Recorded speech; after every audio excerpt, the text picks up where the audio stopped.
pasa cuando la historia y el mito se mezclan que para luego contarlo en un libro, en un vídeo o intentar comprenderlo es complicado?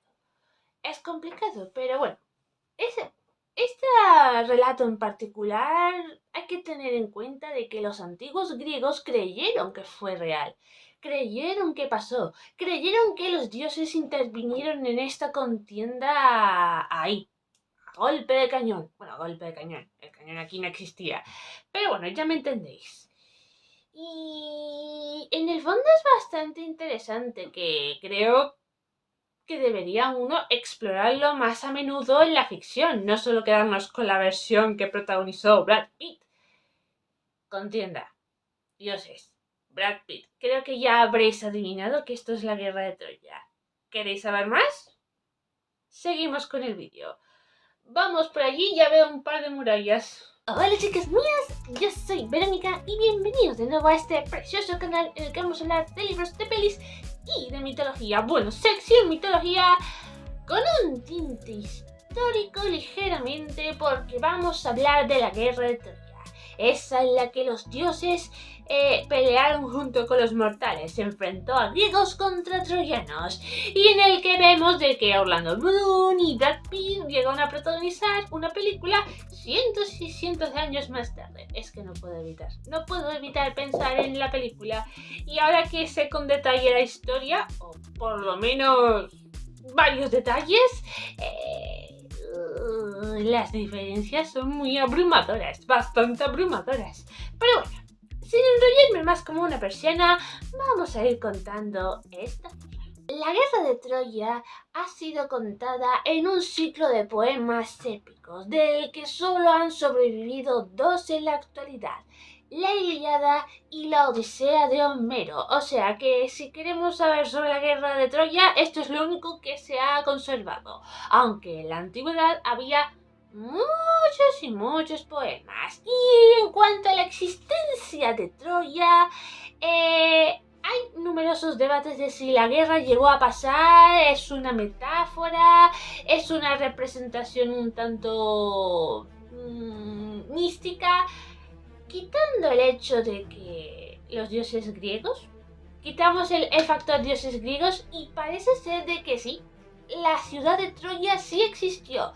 Fueron descubiertas por Heinrich Schliemann a finales del siglo XIX unas excavaciones que os voy a poner en pantalla donde están situados y bueno, a ver, Troya existió. De ahí a que hubo una guerra, una contienda, no está del todo claro. Al igual que tampoco está del todo claro en qué periodo está encerrado. Hay algunos que dicen que son entre el 1194 y el 1184 a.C. Otros 1219, 1209.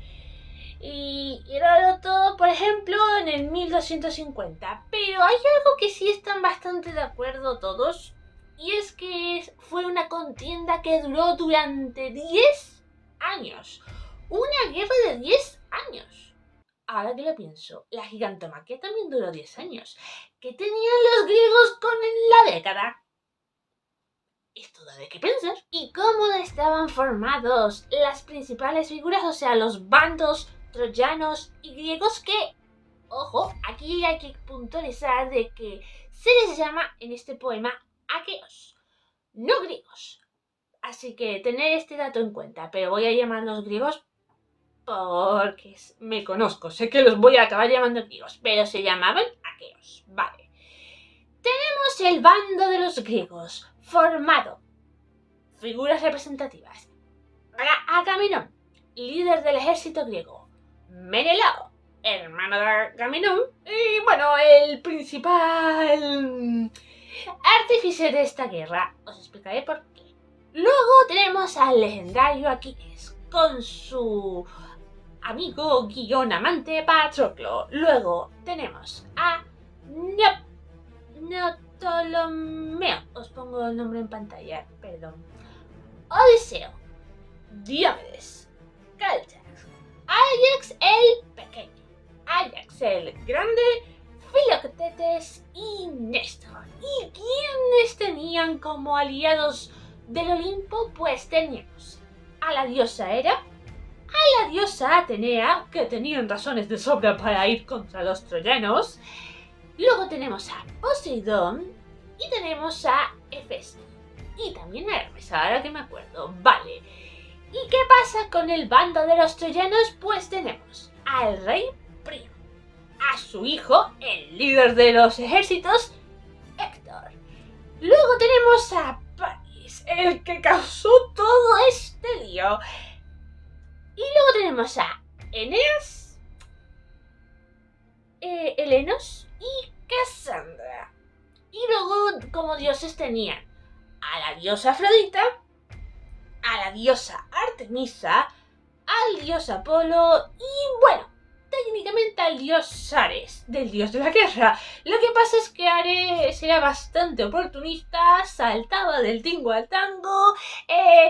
Bueno, estoy con los troyanos. Ay, me ha aburrido. Mejor me voy con los griegos. Ay, los griegos son sosos. Me vuelvo con los troyanos. Así, todo el rato, durante los 10 años de la contienda. Bien. Ya os he hablado de que dura 10 años. Nadie se pone de acuerdo en qué fechas corresponde.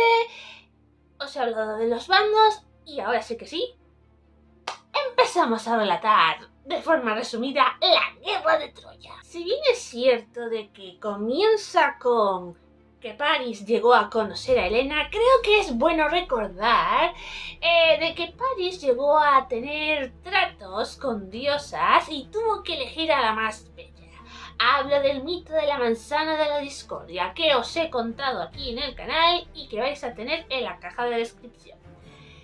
París llegó a escoger a Afrodita como la más bella de todas.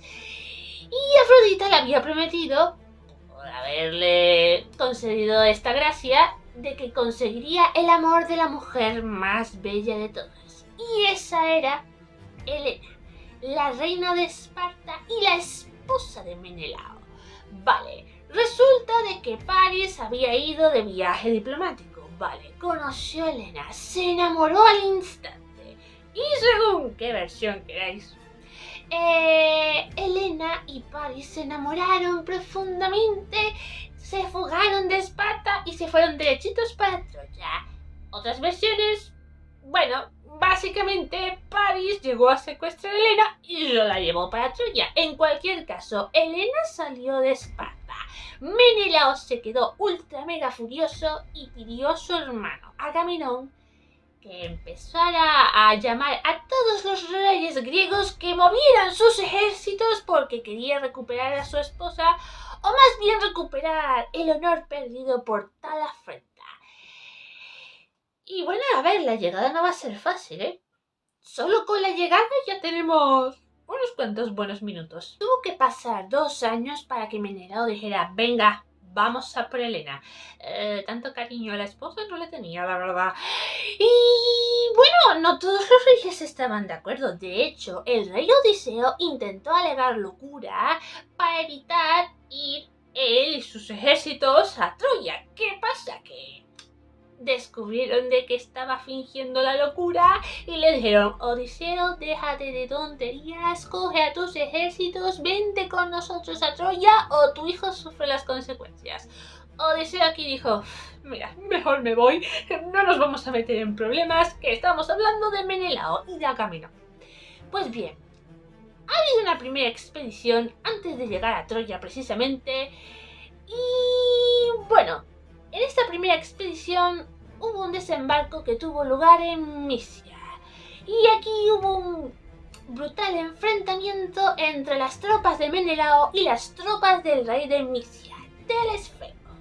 Telesfeo derrotó a Menelao y esto provocó de que hubiera una tregua de 8 años. Luego hubo otra expedición en el que Agamenón básicamente cabreó a la diosa Artemisa. Empezó a decir básicamente, no le ofreció los sacrificios, pero era más bien de que empezó a jactarse de que era mejor cazador que Artemisa. Esto a Artemisa no le hizo ninguna gracia y provocó que las tropas de Agamenón, la flota de Agamenón, tardará en llegar a Troya. Les puso las cosas bastante difíciles. Agamenón tuvo que entregar a su hija como sacrificio para Artemisa para que les dejara en paz y pudieran continuar con su contienda. Artemisa cogería a la hija de Agamenón y la tendría en su corte. Tampoco llegó a atacarla así tal cual. Y bueno, llegamos a la guerra de Troya, llegamos al conflicto. Aquí pasaron muchas cosas. Y bueno, realmente no os voy a contar los 10 años, tampoco lo cuenta la Ilíada ni la Odisea. Pero esto es más bien de los últimos años, pero cositas. Aquí hay cositas. Bueno, os voy a contar un poquito rapidito porque son muchos eventos. Vale. Tenemos a Criseida y a Briseida. Eran troyanas que fueron tomadas por esclavas. Criseida sería de Agamenón y Briseida sería de Aquiles. ¿Qué pasa? Que debido a una profecía del oráculo, Agamenón tuvo que devolver a Criseida, pero este quería a una esclava. Por lo tanto, le dijo a Aquiles: toma a tu esclava, toma a Briseida. Aquiles no le sentó nada bien. Y la verdad es que esto fue una cagada de Agamenón, porque por culpa de este capricho, por así decirlo, Aquiles se retiraría de la batalla. No podría luchar. Y esto fue una desventaja bastante grande para los griegos, que ya de por sí no tenían mucho, porque las murallas de Troya eran impenetrables. Pero ya si pierdes al mejor de tus guerreros, que va, no había manera. Así hubo durante un tiempo hasta que Aquiles le permitió a su amigo Patroclo que cogiera su armadura y fueran a la batalla. Todos llegaron a pensar que Patroclo era Aquiles y eso les subió bastante la moral y ahí fue una ventaja increíble para los griegos. ¿Qué pasa? Que Héctor de Troya lo vio, peleó con él y acabó con su vida. ¿Qué pasa? Que cuando le quitó la armadura vio que no era Aquiles. Y creo que aquí sintió el verdadero terror, porque Aquiles, cuando se enteró de la muerte de Patroclo, bueno, madre mía, la furia, vamos, proporcional a la de los dioses olímpicos, no es por nada. Llegó a pelear contra Héctor por venganza por la muerte de su amigo. Cuando llegó a derrotar a Héctor, cogió, ató el cadáver al carro y lo llevó arrastrando hasta su campamento. Príamo, con la ayuda del dios Hermes, bueno, aquí hay un poquito de compasión, no es por nada. Príamo tuvo que suplicarle de rodillas a Aquiles que le devolviera el cuerpo de su hijo. Y Aquiles acabó accediendo. A ver, de vez en cuando los héroes razonan.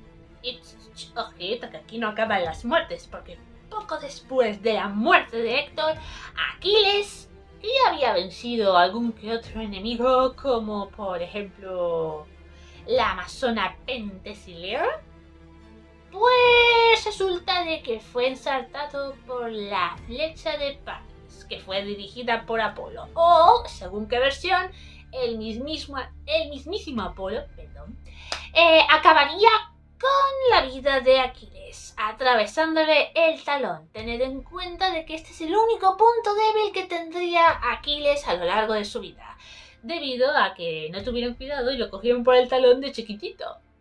Bueno, pues después de esto, tened en cuenta de que Paris acabaría asesinado por Filoctetes. Bien, ¿qué pasaría con la armadura de Aquiles? Pues de que Odiseo y Áyax el Grande pelearían por él. Odiseo acabaría ganándole a Áyax el Grande y se quedaría con la armadura de Aquiles. Áyax no le sentó nada bien, no admitió esta derrota. Amenazó con matar a todos los soldados si no le daban la armadura. ¿Qué pasa? Atenea le infundió locura en su cabeza y dijo básicamente: voy a matarlos a todos. ¿Qué pasa? Acabaría matando animales, no a personas. Y esto hizo de que Áyax dijera: me voy de este mundo. A los dioses les gusta mucho infundir locura a los mortales. peligro, eran un peligro. Y bueno, ocurrirían bastantes cosas. Muchos oráculos empezarían a decir: recuperaremos las flechas de Heracles, coge los huesos del legendario Pélope, vamos a intentar evitar de una vez por todas esta guerra, esta contienda, acabarla de una vez por todas. ¿Qué pasa? Que ya habían perdido a Aquiles, ya habían perdido a Ajax, ya habían perdido a muchas personas en esta contienda. Los dioses tampoco es que estuvieran ayudando más de la cuenta. Y los muros de Troya seguían siendo inexpugnables, impenetrables. Tenían que entrar en Troya de alguna manera. Y entonces a Odiseo se le ocurrió la idea que todo el mundo conocería como caballo de Troya. Llegaron en un tiempo récord a crear el caballo de Troya, un colosal mamotreto de madera que supuestamente los troyanos dijeron: oh, se rinden los griegos, esto tiene que ser un tributo a la diosa Atenea. Aunque en la película dicen que es el dios Poseidón. Un poco raro, un poco raro. Pero bueno, en cualquier caso, los troyanos se confiaron, llevaron el caballo hasta el interior de Troya y bueno, llegaron a festejar, bajaron la guardia y cuando todos estaban dormidos, ebrios y bastante relajados, los griegos salieron del caballo, abrieron las puertas de Troya y eso fue una auténtica masacre. Aquí los troyanos no tuvieron ninguna oportunidad y la victoria la tendrían los griegos. Solo por el descuido de Troya, porque desde mi más humilde opinión, si no se hubieran confiado con lo del caballo, la victoria la habría tenido Troya, sin lugar a dudas. Y bueno, ¿qué pasó al final con los supervivientes? Odiseo acabaría protagonizando su propia epopeya, su propio relato, que yo os contaré aquí en el vídeo, en el que básicamente tardaría unos 10 años en llegar hasta su casa. Y no lo tendría nada fácil. Agamenón volvería a su casa, aunque tampoco tendría un destino bastante feliz. Menelao recuperaría a Helena. ¿Y qué pasaría con los supervivientes troyanos? Bueno, básicamente los que llegaron a pensar de que Helena tenía que ser devuelta a los griegos, se les perdonó la vida. Quiero mencionar el caso de Eneas. Eneas fue un superviviente que lideró a un grupo, básicamente, que incluía a su hijo Ascanio, el trompetero Miceno, su padre Anquises y el médico Jápige. Y bueno, no hay mucho que decir de esta parte, básicamente lo quería mencionar porque él sería como el antecesor de ciertos personajes que 300 años después acabarían fundando el Imperio Romano. Y hablo de Rómulo y de Remo. Tengo que detallar esa parte, pero quedaros con el hecho de que después de 10 años la guerra de Troya llegaría a su fin. Bueno, y esto es todo lo que puedo decir acerca de la guerra de Troya versión resumida, porque yo creo que si hago un vídeo detallando la guerra de Troya necesitaría 5 o 6 vídeos por lo menos, porque la Ilíada y la Odisea son muchos detalles, muchísimos detalles. No lo descarto para el futuro, aunque tampoco lo voy a prometer. Pero bueno, sin más dilación, vámonos a ir despidiéndonos. En la cajita de descripción vais a encontrar todas mis redes sociales para que me podáis ir siguiendo. Suscribiros, darle like, campanita, compartir, hay que ser generosos en esta vida y comentar. Comentad qué os parece la guerra de Troya, si creéis que la película Troya es bastante buena o defecó sobre la Ilíada y la Odisea, o tampoco hay que ser tan extremistas. Os lo dejo a vuestra libre elección. Así que bueno, eso es todo, así que nos vemos en el próximo vídeo.